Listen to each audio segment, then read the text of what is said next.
Welcome back to my YouTube channel. Barcelona ने Athletic Bilbao को 1-0 से मैच हराया। जिस तरह मैंने प्रीव्यू में कहा था कि ये काफ़ी ज़्यादा मुश्किल गेम होगा बार्सिलोना के लिए, आसानी से नहीं बार्सिलोना जीत पाएगी ये गेम।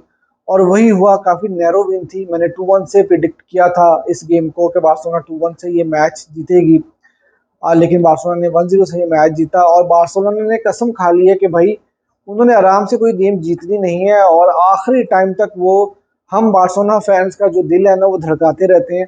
और हम लोग 70-75 मिनट में आके मैं भी पैनिक कर गया था कि यार पता नहीं हम लोग 3 पॉइंट्स जो है वो ले पाएंगे कि नहीं, स्पेशली जब रियल मैड्रिड ने कल 2 पॉइंट्स लूज किए थे तो उसके बाद से हमें अपने अपना गेम जीतना बहुत ही इंपॉर्टेंट था। और बार्सिलोना जो है वो काफ़ी ज़्यादा स्ट्रगल करती हुई भी थोड़ी सी नज़र आई। और देखें, एक चीज़ तो ये है कि बार्सिलोना की काफ़ी ज़्यादा इंजरीज जो है इस वक्त आपको देखने में नज़र आई हैं और हम लोग अपनी फुल स्ट्रेंथ के साथ नहीं खेल पा रहे। तो जिसकी वजह से हमें, अगर हम ये नैरो विन भी लेकर आए हैं तो ये 3 पॉइंट बहुत ही इंपॉर्टेंट होंगे, बहुत क्रूशल होंगे। क्योंकि जब आप अपनी प्रॉपर टीम के साथ नहीं खेल रहे हैं, जहाँ पे लेवेंडोस्की नहीं है, पेड्री नहीं है, फ्रैंकी डी यॉन्ग नहीं है, रफीनिया नहीं है, चार मेन प्लेयर आपके जो हैं वो आपके साथ नहीं खेलते हुए आपको नजर आ रहे। कुंदे ऑफ कोर्स नहीं है। तो जब चार पांच प्लेयर्स नहीं है तो उसके बाद आप एक बड़ी टीम के अगेंस्ट खेलें। बिलबाओ की टीम इतनी छोटी टीम नहीं है और वो अक्सर बड़ी टीम्स को जो है ला लीगा में वो तंग जरूर करती है। और बार्सिलोना के साथ तो अक्सर ही उनका जो मैच जो है वो लगा रहता है, काफी टफ चलता है। तो ये 3 पॉइंट बहुत ज्यादा इंपॉर्टेंट थे। और अगर हम स्टार्टिंग लाइनअप की बात करते हैं तो स्टार्ट में हमें इंगिनो मार्टिनेज खेलते हुए नजर आए सेंटर बैक की पोजीशन पे। उनके साथ क्रिस्टियनसन थे, राइट बैक पे कैंसिलो, बल्दे लेफ्ट बैक पे थे। सेंटर में आपको ओरियल रोमियो नजर आए, गुंडोगन नजर आए, फर्मीन लूपेस ने स्टार्ट किया था और लेफ्ट पे गावी ने स्टार्ट किया था। वो थोड़ा सा एक अनएक्सपेक्टेड सी चीज़ थी, क्योंकि मैं एक्सपेक्ट कर रहा था शायद लामिन यामाल को स्टार्ट कराया जाएगा राइट विंग के ऊपर, लेकिन उनको स्टार्ट नहीं कराया गया। फेरान टोरेस ने स्टार्ट किया और फिर उसके बाद आप देखते हैं कि ऑब्वियसली हमारे जो मेन प्लेयर है इस टाइम पे फिलिक्स, उन्होंने स्टार्ट किया था। तो गेम की अगर हम बात करें तो बिल्कुल उसी तरह से गेम चली जिस तरह से कल मैंने प्रीव्यू में बात किया था, कि किस तरह से बिलबाओ की टीम जो है वो अप्रोच करेगी। और एग्जैक्टली उसी तरह से बिलबाओ ने अप्रोच किया। मैंने कल आपको प्रीव्यू में ये बात कही थी कि बिलबाओ एक ऐसी टीम है जो काफ़ी वर्सटैलिटी रखती है अपने प्लेइंग स्टाइल में। नॉर्मली अगर आप बिलबाओ को खेलते हुए देखते हैं तो वो पोजेशन रखना पसंद करती है टीम। और जब वो पोजेशन रखने वाली टीम के अगेंस्ट खेलते हैं तो तब वो थोड़ा लो ब्लॉक में आकर खेलती है। और प्रेसिंग भी उनकी काफ़ी ज़्यादा ऑर्गेनाइज, काफ़ी अच्छी प्रेसिंग रहती है। और वलवर्दे जो उनके कोच हैं वो ऑब्वियसली बार्सिलोना के प्रीवियसली कोच भी रह चुके हैं। डोमेस्टिकली बार्सिलोना ने बहुत अच्छा परफॉर्म किया था, काफ़ी ट्रॉफीज उनके अंडर जीती थी। और डोमेस्टिकली भाई कोई भी टीम पास से भी नहीं गुजरी थी उस टाइम पे। नो डाउट कि बार्सिलोना का जो प्लेइंग स्टाइल था वो इतना अट्रैक्टिव नहीं था और बहुत ज़्यादा बारसा मेसी के ऊपर डिपेंड भी कर रही थी। और बार्सिलोना एक सीज़न ऐसा था कि जहाँ पर एक भी गेम नहीं हारा था और सिर्फ लास्ट गेम हार कर जो है वो इनविंसिबल का टाइटल जो है वो नहीं अपने नाम कर सकी थी। तो एक अच्छी ट्रिकी साइड थी जिनके अगेंस्ट हमने 3 पॉइंट लिए। और अगर हम पहले हाफ की बात करें तो काफ़ी ज़्यादा गेम ना 50-50 नज़र आया आपको। बारसा ने शुरू में अच्छे चांसेस बनाए, काफ़ी ज़्यादा प्रेस किया था बिलबाओ की टीम ने और बहुत ऑर्गेनाइज प्रेस था। अगर आप देखेंगे 6-7 प्लेयर्स एक साथ प्रेस कर रहे थे और बार्सिलोना को शॉर्ट पासेस खेलने का बिल्कुल भी मौका नहीं मिल रहा था वहाँ पर। तो हमें लॉन्ग बॉल के साथ ही खेलना था। लेकिन बारसा ने अच्छा अप्रोच किया गेम को और बार्सिलोना ने जो है वो उनका प्रेस को काफ़ी अच्छे तरीके के साथ डील भी किया। अब जब प्रेस अच्छा करी थी बिलबाओ की टीम तो उस टाइम पर बार्सिलोना ने काफ़ी ज़्यादा अच्छे तरीके के साथ फाइनल थर्ड के अंदर अप्रोच भी किया। बारसा ने स्पेसिस को अच्छा डोमिनेट किया। आपको बल्दे काफ़ी अच्छा नज़र आए। देखिए बल्दे को मैं हमेशा क्रिटिसाइज ये करता हूँ कि फाइनल थर्ड में आके वो काफ़ी ज़्यादा क्लूलेस हो जाते हैं, उनके पासिस हमें नज़र नहीं आ रहे होते। फाइनल थर्ड के अंदर वो पासिस इतने अच्छे नहीं करते और बस वो जब 1-on-1 सिचुएशन में बहुत अच्छे होते हैं, लाइन के ऊपर काफ़ी अच्छा खेलते हैं, स्पेस अपनी काफ़ी अच्छी तरीके से यूटिलाइज करते हैं। लेकिन जब फाइनल पास देने की बात आती है या फाइनल क्रॉस देने की बात आती है तो वहाँ पर वो ज़्यादा अच्छा नज़र नहीं आते। लेकिन इस गेम में काफ़ी बेहतर नज़र आए वो। और फिर उसके बाद वहाँ पर हमें शुरू में एक एक दो चांसेस भी हमने बनाए जो कि हमें अवेल करने चाहिए थे। फेरान टोरेस भी पहले हाफ में काफ़ी ज़्यादा अच्छे रहे, लिंकअप प्ले उनका काफ़ी ज़्यादा अच्छा नज़र आया था और उन्होंने एक बड़ा अच्छा क्रॉस भी दिया था जो फिलिक्स का बार पे लग के चला गया था। पहले 10-12 मिनट के अंदर वो हमें चांस मिला था। तो लेकिन फिर जिस तरह मैंने आपको बताया कि बिलबाओ काफ़ी ज़्यादा जो है वो स्टाइल किस्म की टीम है। जब उनको नज़र आया कि यार जिस तरह से हम लोग एक्सपोज हो रहे हैं, तो विलवर्दे ने पूरी टीम जो है वो अपनी लो ब्लॉक में ले गए, वो डिफेंसिव माइंड की तरफ डिफेंसिवली चले गए वहां पर, और वहां पर उन्होंने जो है काउंटर के ऊपर खेलना शुरू किया। अब बार्सिलोना फिर से एक्सपोज होना शुरू हो गई, जिस तरह से मैंने पिछले 3-4 गेम्स में आपको एक्सप्लेन करके बताया था कि बार्सिलोना का जो प्रॉब्लम नजर आ रहा है वो यही नजर आ रहा है कि कोई भी टीम जो अच्छा ब्रेक करने वाली है और जो अच्छा विंग पोजीशन के ऊपर अच्छा खेलती है, लाइन पे अच्छा खेलती है, या जो अच्छे 2-3 पासिस निकालने वाली टीम है ना, वो आपके साथ कुछ भी कर सकती है भाई। और यही हुआ क्योंकि हम हाई प्रेस खेल रहे थे, हम दो डिफेंडर्स के साथ खेल रहे थे। कैंसिलो का प्रॉब्लम ये है कि जब वो ऑफेंसिवली होके खेलते हैं तो डिफेंसिवली वो इतना अच्छा वो टीम को सपोर्ट नहीं कर पाते। और यहाँ पर भी आपने देखा होगा कि 2-3 बड़े अच्छे चांसेस जो हैं वो विलियम्स ब्रदर ने बनाए थे, 2-3 बड़े अच्छे चांसेस बने थे, लॉन्ग बॉल्स निकले थे और वहाँ पर हमारे पास कोई जवाब नहीं था। और एक चांस तो ये था कि विलियम्स ब्रदर ने बनाया था, लिंकअप प्ले था उनका काउंटर के ऊपर, जो स्टेगर ने अच्छा रोका भी था, ऑफसाइड हो गया था, लेकिन फिर वही बात है कि वही चांसेस बने थे जो मैंने आपको बताया है कि लॉन्ग पासिस या एक दो पासिस के अंदर ब्रेक के ऊपर टीम हमें एक्सपोज करती हुई नजर आ रही है। इसको हमें एड्रेस करना होगा, स्पेशली बड़ी टीम्स के अगेंस्ट, स्पेशली रियल मैड्रिड के अगेंस्ट। तो ये चीज़ जो है वो बहुत ही इंपॉर्टेंट है। उसके बाद पहला हाफ में उन्होंने भी अच्छे चांसेस बनाए, एक निको विलियम्स का भी चांस जो बड़ा अच्छा स्टेगर ने रोका था, वो वर्ल्ड क्लास सेव था वो भी। और पहला हाफ जो है वो मेरे ख्याल में, अगर मैं पोजेशन के हिसाब से बात करूं, तो बार्सिलोना ने डोमिनेट तो जरूर किया था, अराउंड 68% पोजेशन था, लेकिन शॉट्स ऑन टारगेट और शॉट्स ऑन गोल जो थे वो बिल्बाओ के ज़्यादा थे और वो ज़्यादा डोमिनेट करते हुए नजर आ रहे थे फाइनल थर्ड में। और काफ़ी ज़्यादा उन्होंने जो है वो हमें तंग किया था फाइनल थर्ड में आकर।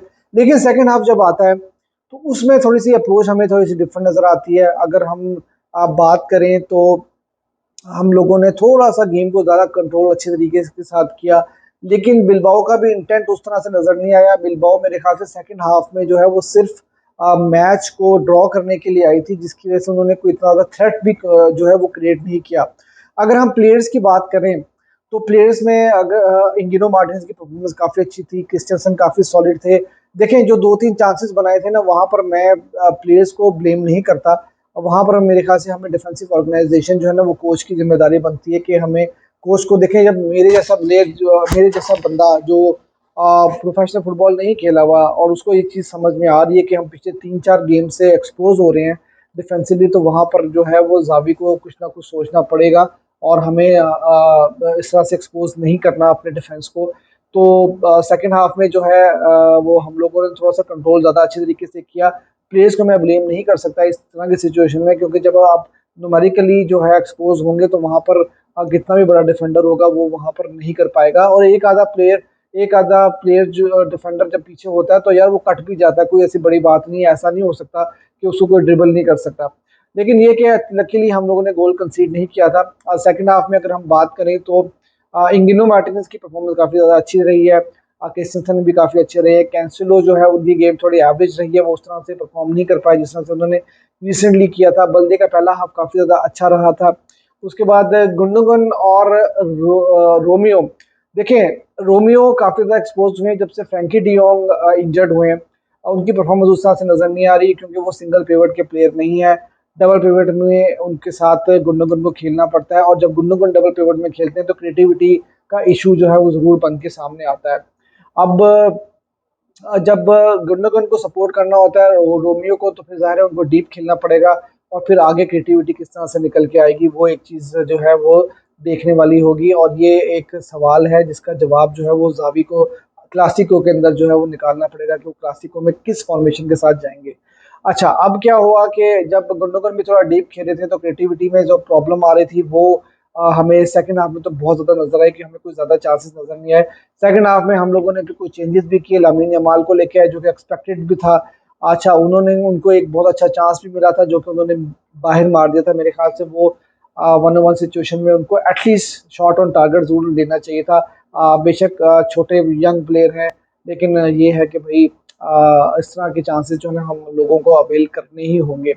अब उसके अलावा अगर हम बात करें बाकी प्लेयर्स की, तो भाई आपका जो मेन प्लेयर है ना वो फिलिक्स है भाई। फिलिक्स को आपको आज मौका मिलता है तो आपको आज उनको साइन करना चाहिए एथलेटिक को मैड्रिड से, क्योंकि फिलिक्स की जो परफॉर्मेंस है भाई आउटस्टैंडिंग है वो बंदा, आउटस्टैंडिंग है वो बंदा।